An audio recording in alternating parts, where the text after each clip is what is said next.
ജയചേട്ടൻ ഇപ്പൊ സിനിമയിലൊക്കെ അഭിനയിക്കുന്നു പറഞ്ഞു. വല പുതിയ പടം കമ്മിറ്റ് ചെയ്തിട്ടുണ്ട്. അത് ഒരു പ്രതീക്ഷയുണ്ട്. ഇപ്പോഴത്തെ ഒരു ജനറേഷൻ AI ഫിക്ഷൻ മൂവിയാണത്. ടീസർ ഇപ്പൊ റിലീസ് ഉണ്ട്.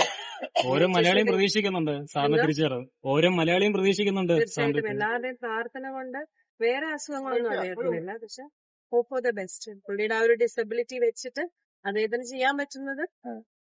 ഒരിടവേളയ്ക്ക് ജയചേട്ടൻ അഭിനയിക്കാൻ പോകുന്നു. അഭിനയം കഴിച്ചു. ഷൂട്ടിംഗ് കഴിഞ്ഞായിരുന്നു. ഷൂട്ടിംഗ് തുടങ്ങുന്നേ ഉള്ളൂ. ടീസറിന്റെ ഷൂട്ടിംഗ് കഴിഞ്ഞു. എല്ലാരും ഉണ്ട്. അജു വർഗീസ്, സുരേഷ് ഗോപി ഞങ്ങളുടെ മോന്, അവരൊക്കെയാണ് എന്റെ ഗ്രൂപ്പ്. ജയചേട്ടൻ എന്തോ ഒരു എക്സൈറ്റഡ് ഉണ്ടോ അഭിനയിക്കാൻ? ഒത്തിരി സന്തോഷമുണ്ട്. സെറ്റിലൊക്കെ പോകുമ്പോഴേ ഭയങ്കര അദ്ദേഹത്തിന് തന്നെ ഒരു നല്ലൊരു ഫീലാണ്. അത് നമുക്ക് കാണാം. വർത്താനം ഒരു ബുദ്ധിമുട്ടാണെന്നേ ഉള്ളൂ. പക്ഷെ ഇതൊരു ആനിമേറ്റഡ് മൂവി ആയതുകൊണ്ട് എനിക്കും അറിയില്ല അതിനെപ്പറ്റി ആധികാരികമായിട്ട് സംസാരിക്കാൻ എനിക്ക് അറിയില്ല. എനിവേ എന്റെ പ്രാർത്ഥന നന്നായിരിക്കണേ എന്നാണ്.